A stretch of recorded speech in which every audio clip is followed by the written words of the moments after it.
আসসালামু আলাইকুম ভিউয়ার্স। বিকাল মানেই হচ্ছে নাস্তা। চায়ের সাথে নাস্তা না হলে কি চলে?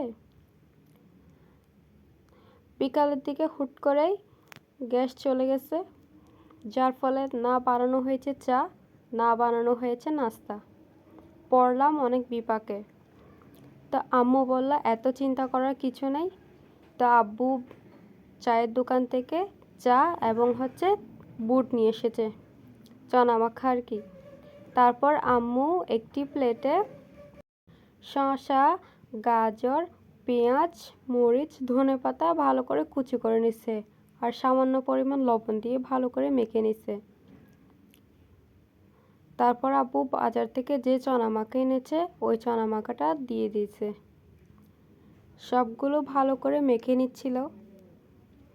যেহেতু ভাজাভুজি কিছু বানানো যাবে না, তাই হচ্ছে এইভাবেই বানিয়েছে আম্মু।